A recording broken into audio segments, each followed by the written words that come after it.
예, 오늘의 시황 브리핑 시작하겠습니다. 좀 걱정이 많았었던 날이었을 텐데 그래도 좀 선전을 했죠. 상호 관세는 생각했던 것보다는 강했습니다. 우리나라 25%인데 내심 뭐 20% 이내 그리고 협상하면서 10% 안쪽 이렇게 생각을 했는데 생각보다 큰 폭의 상호 관세가 부과가 됐고, 그런데 이제 베센트가 두 가지 양쪽, 그러니까 어르고 달래는 걸 다 했습니다. 우선 첫 관세는 상단이다. 그러니까 여기서부터 깎아지는 방식. 그러니까 시장에서는 깎아지는 방식이냐 아니면 높이는 방식이냐 이것도 되게 중요했거든요. 근데 일단 깎아주는 방식이라고 하되 다만 이제 맞보복하면 더 올릴 거야. 그러니까 이렇게 이제 언급을 했거든요. 그래서 두 가지 봤을 때는 일단 좀 내려갈 수도 있겠구나라는 기대감을 약간 준 게 그나마 이제 낙폭을 제한하는 그런 이유가 됐고, 다만 이제 외국인 투자자들이 워낙 많이 매도를 하고 있죠. 오늘도 뭐 대규모 매도하고 있거든요. 제가 보기에는 공매도로 추정이 되는데 이런 매도가 더해지면서 지수가 뭐 반등하는 데는 어느 정도 좀 한계가 있었던 것 같습니다. 그리고 이제 관세 대비, 그러니까 이걸 대비라기보다 대피라고 표현하는 게 적합할 것 같은데, 관세에서 조금 자유롭거나 제외된 종목군들이 상대적으로 조금 더 선전을 하는 이제 그런 모습을 보였습니다. 뭐 이슈를 보면 우선 상호관세가 가장 큰 변수였던 것 같아요. 그러니까 국가별로 상호관세 공개가 됐는데, 그러니까 미국에서 취한 태도는 그러니까 미국에 부과되는 관세의 절반이다. 또 한국이 미국에 50% 부과하고 있대요. 그러니까 이제 한국은 25%. 그러니까 이런 형태를 보였고, 또 이제 미국에서 이제 얘기하는 거는 협상을 통해서 낮아지는 방식이 될 것이다. 그러니까 이제 일단 처음에는 관세가 너무 세서 이제 깜짝 놀라는데, 아, 저게 결국에는 내려주려고 세게 지르는 거였구나. 협상하는 방식이었구나. 그러니까 이런 부분도 투자자들이 조금은 생각하게 된 거죠. 그래서 초반 이후에 낙폭을 줄일 수 있는 그런 계기가 됐던 것 같고. 근데 어쨌든 외국인들이 주식 많이 팔고 있거든요. 그러니까 이번 주에 워낙 굵직한 이벤트가 많은 데다가 이제 또 관세라는 것 자체는 엄밀하게 보면 우리나라 같이 수출 많이 하는 국가에게는 불확실성을 높이는 이슈가 될 수밖에 없잖아요. 그러니까 그런 것들이 겹치면서 이번 주에 하루 평균 1조 원 상당히 대규모의 이제 매도를 좀 이어갔고, 그나마 이제 뭐 제약, 엔터주, 이제 관세에서 좀 자유롭거나 이번 관세에서 제외된다라고 공개가 됐던 종목군들, 이런 것들이 강하고, 반면에 이제 주요 수출주들은 좀 부진했다가 낙폭을 조금 줄이는 이제 그런 움직임을 보였던 것 같습니다. 근데 이게 국가별로 상호관세에 부과가 됐잖아요. 근데 수치를 보시면서 알겠지만 그 미국이 자기네들 주장하기에 우리가 너희들한테 이만큼 관세 부과하고 있어. 그거에 딱 절반 그러니까 우리는 관대한 거야. 그러니까 트럼프 주장이 딱 그거죠. 그러니까 관세 부과한 거에 절반을 우리가 부과하고 있으니 우리는 관대, 이렇게 이야기를 한 건데, 한국 같은 경우는 50%를 부과하고 있다라는 거예요, 우리나라가. 이게 말이 사실 안 되죠. FTA가 되어 있기 때문에 우리나라가 저만큼의 어떤 관세를 부과하고 있다라는 게 말이 안 되는데, 뭐 실제로 관세 되고 있는 품목이 몇 개 안 될 거예요. 근데 이제 그 관세율이 저렇게 되는지는 잘 모르겠습니다. 근데 어쨌든 50%라고 주장하면서, 그러니까 우리가 관대하기 때문에 25%야 이렇게 했죠. 그러니까 시장의 어떤 첫 번째는 놀랬어요. 너무 관세율이 세다. 20% 밑으로 내려가 있는 나라가 별로 없었잖아요. 예, 그러다 보니까 굉장히 많이 놀랬는데, 그래서 또 이제 미국에서는 이거 허무맹랑한 수치다. 미국 내에서도 이런 내용이 나온 거예요. 그러니까 이거 수치가 지어낸 거다. 그러니까 예를 들어 한국을 여기서 또 샘플로 딱 들었거든요. 한국이 50% 미국에 부과하지 않고 있다. 이유도 39%라고 하는데 39% 아니다라는 거예요. 그래서 이게 너무 과장된 거다라는 거, 잘못된 거다. 이렇게 되면서 처음에는 놀랬다가 지나가면서부터는, 아, 이게 협상에서 깎아주려고 일부러 세게 질러 놓은 거겠구나 라고 생각을 하게 된 거죠. 첫 번째 반응은 한마디로 망했다. 저 정도 수치라면 주식시장은 정말 힘들겠다. 기업들의 실적 전망을 도대체 어떻게 해야 되는 거야. 이런 분위기로 갔다가 조금 지나면서 너무 숫자가 터무니없으니까 이거는 여기서부터 무조건 깎아지는 거다.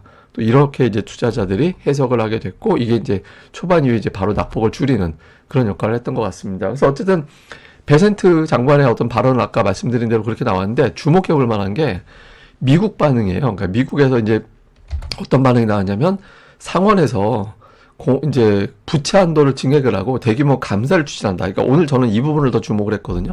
왜냐하면 그 트럼프 입장에서는 주식시장 폭락하는 거 알고 있을 거예요. 그리고 이제 일부에서 얘기하는 음모론, 그러니까 트럼프가 정부 부채 이자를 줄이기 위해서 금리를 떨어뜨리려고 일부러 강하게 어떤 메시지를 내는 거다. 이제 그게 왜 그러냐면, 강하게 메시지를 내면 금융시장이 불안해지고, 그러면은 미국 국채를 가장 안전자산으로 보기 때문에 사람들이 내가 미국에 돈 빌려줄 거야 라고 막 몰려들면서 국채 금리가 떨어지게 되고, 그러면 이제 미국은 손쉽게 돈을 조달하게 되고 나갈 이자도 줄어들게 되고, 그러니까 이렇게 되는 거잖아요. 그러니까 미국의 올해 예상되는 연간 이자 지급만 1조 달러가 넘거든요.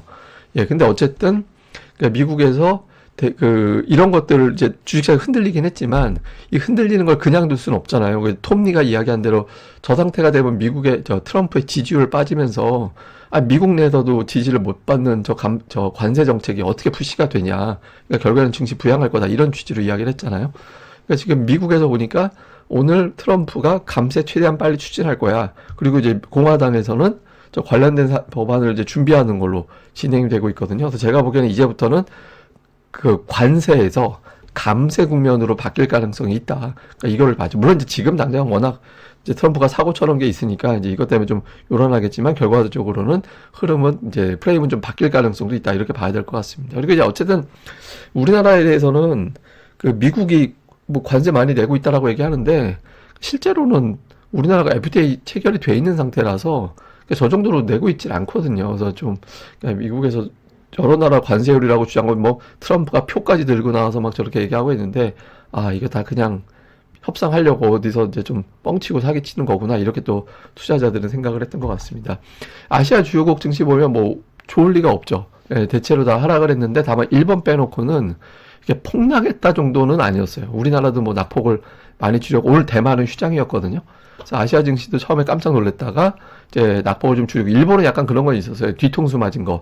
예, 일본이 이제 미국까지 가서 트럼프 만나서 뭐 여러 가지 막 아부하고 막 그랬는데 어떻게 우리한테 저럴 수가 막 이런 분위기가 있다 보니까 이제 일본은 더 많이 빠졌던 것 같고, 그리고 이제 또 하나는 일본 증시 같은 경우는 엔화 영향을 많이 받거든요. 근데 엔화가 일본은 그 엔화가 안전자산으로 취급을 받아서 이럴 때 또 엔화 가치가 막 올라가거든요. 근데 일본 증시 특징이 엔화 가치가 올라가면 증시가 빠지고 엔화 가치가 떨어지면 증시가 올라가고 또 그럽니다. 근데 오늘은 이제 그런 것들이 겹치면서 낙폭이 더 컸던 것 같습니다. 뭐 주요 종목은 오늘 삼성전자, 하이닉스, 뭐 2차전지, 자동차, 주요 수출, 관세 품목이 될 수 있는 종목군들이 이제 좀 빠지고, 사실 뭐 자동차라든가 반도체 같은 경우는 이미 이제 관세율이 어느 정도 이제 알려져 있는 상태라서 뭐 추가적으로 여기 이제 더해지거나 이제 그런 건 아닌데, 어쨌든 수출주들이 좀 부진했고, 제약 바이오 같은 경우는 이번에 제약은 일단은 이제 반전에서 첫 번째는 제외가 됐고, 그 다음에 또 셀트리온의 어떤 뭐 자사주 매입 등등의 어떤 주가 부양책들 뭐 이런 것들이 겹치면서 좀 상대적으로 견조한 그런 모습을 좀 보였고요.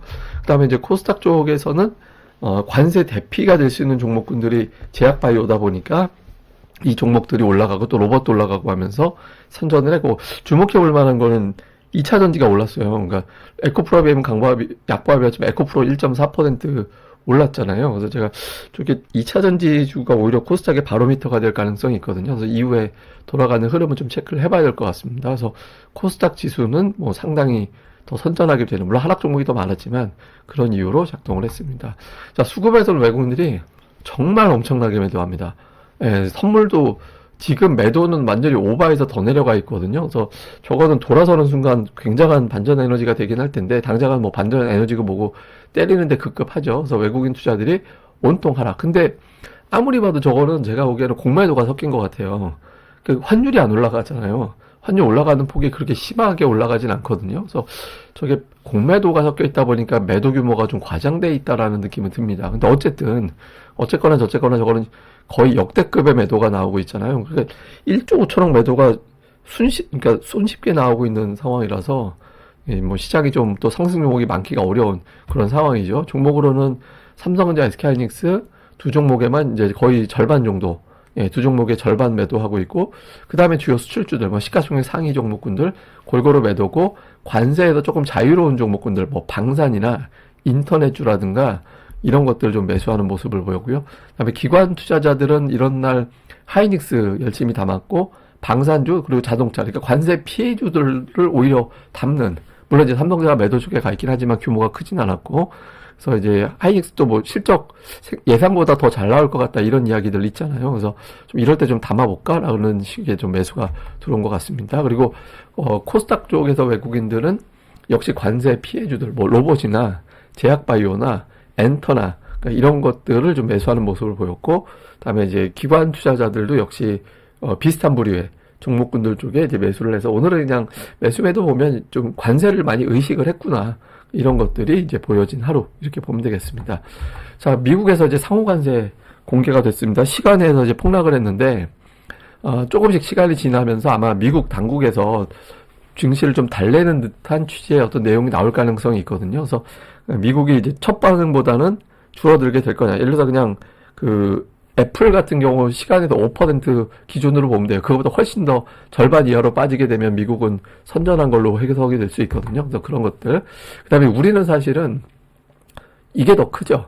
예, 헌법재판소 선고가 나오게 되고 그 선고 결과에 따라서 이제 수급이 갑자기 막 엄청나게 변하고 옵션이 아마 어마어마하게 배팅이 돼 있을 겁니다. 내일 그 순간에. 그러니까 위아래로 지수가 뭐 무지막지하게 움직일 가능성이 높아서 내일 변동성은 뭐 대단할 거다. 이렇게 이제 봐야 될 것 같은데, 한편으로는, 우리는 이제 시리즈 3개. 첫 번째 상호관세, 두 번째 헌법재판소, 세 번째 다음 주 삼성전자 잠정실적. 하나 더 하면 다음 주, 옵션 만기일. 이렇게 이어지는 시리즈 중에서 가장 큰 게 내일 넘어가게 됩니다. 이제 시장의 어떤 수급이 바뀌는 계기가 될지. 그리고 특히 이제 외국인들의 매도가 많은데, 매도 규모 커진 게 공매도 재개 시점하고 비슷하거든요. 그래서 공매도 같아요, 제가 보기에는. 그래서 이 여파로 보여지는데, 일단 공매도만 무한정 칠 수는 없으니까 일단 재개되면서 공매도부터 쳐놓고 이제 그 다음에 이제 매매가 시작될 가능성이 있거든요. 그게 이제 계기가 이제 금요일이 되는지. 그리고 그런 가운데서 지금은 이제 수출주가 관세 대피주한테 밀려 있잖아요. 이런 구도에서 좀 변화가 내일장에서 좀 생기는지, 반도체, 2차 전지, 자동차 이런 쪽에서의 어떤 매수가 유입이 되는지도 잘 봐야 될 것 같습니다. 자, 우선 이제 제가 하나 설명드리고 싶은 건 트럼프가 어떻게 했냐면 1기 때 우리나라한테 기존에 한 1조 원 정도 방위 분담금 우리나라에서 미국에 내고 있었거든요. 근데 갑자기 50억 달러, 지급 환율로 치면 7조 원 정도, 그때 환율로 치면 한 6조 원 됐겠죠. 근데 하여튼 이 정도의 어떤 방위 분담금을 더 내놓으라고 질렀어요. 뭐 말도 안 되는 소리죠. 갑자기 대여섯 배를 갑자기 더 달라고 하니까.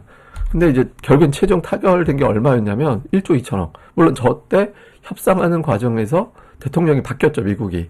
예, 그게 바뀌기도 했는데 어쨌든 트럼프는 저렇게 비정상적으로 세게 질러놔요. 그러니까 질러놓고 아마 제 생각엔 저때 타결이 돼도 아마 2조 원 정도 조금 왔다 갔다 되지 않았을까? 그러면 처음부터 대폭 깎아진 거긴 하지만 그러니까 100%가 올라가게 되는 거잖아요. 아마 저런 식으로 된 거로 저는 보여지거든요. 그리고 지금도 방위비 분담금은 그렇게 많이 안 올랐어요. 그러니까 1조 5천억 정도 되거든요. 내년도 지급하기로 되어 있는 게. 그러니까 트럼프 협상 방식이 늘 저런 식입니다. 그러니까 엄청나게 질러놓고 그 다음에 이제 깎아주는 방식, 그래서 선심 쓰는 거. 항상 그래요. 그러니까 많이 놓고 막 고등학교 깡패 형이 막 1,000원 주면서 여기서 야 콜라 사오고 거슬러면 또 800원 거슬러 와 막 이런 거 하는 거 있잖아요. 그러니까 이래놓고 내가 너한테 그래도 야 용돈 200원 줄게 막 이런 식으로 가는 그런 형태를 하거든요. 그래서 제가 아침에 이제 텔레그램 채널로 보여드린 게, 그래서 이게 트럼프도 경기 침체를 유발하는 짓 하지 못할 거다, 미국에서. 그래서 이게 아침에 제가 시장이 좀 많이 폭락할 것 같아서 좀 걱정하실까봐 아침 8시 반에 이 시간에 제가 텔레그램으로 시황글 잘 안 쓰는데 아예 써가지고 좀 올려드렸죠. 그래갖고 이제 그냥 아침에 좀 공포 빠져있기보다 좋은 주식들을 추리고 담는 전략 필요할 것 같다고. 그러니까 트럼프의 어떤 저 방식의 시장에서는 변동성이 걱정되긴 하지만 어느 정도는 좀 적응할 필요도 있다, 이렇게 봐야 될 것 같습니다. 근데 지금은 편안한 장은 아닐 거예요. 시장 자체가 편안한 장은 아니라고 봐야 되고, 그걸 좀 감안을 하되, 이게 초반에, 이건 좀 너무 많이 빠졌는데? 라고 생각이 된다라면, 이제 그때는 조금씩 활용을 해야 되는 구간이 와 있다. 이번 주부터는. 그렇게 보면 될 것 같습니다. 그리고 또, 이거 올리면 텔레그램 채널 물어보실까봐, 제 채널이 무슨 유료 채널이라 그런 게 아니고, 그냥 시황글만 올려드리는 거니까, 저 아이디가 이겁니다. 그러니까 SHM 스토리, 그러니까 시황맨 스토리, 그러니까 이니셜에서 SHM 스토리니까 그냥 또 물어보실까봐 이렇게 올려놨습니다. 예, 그럼 또 오늘 하루 또 잘 보내시고요. 저는 또 다음에 뵙겠습니다. 감사합니다.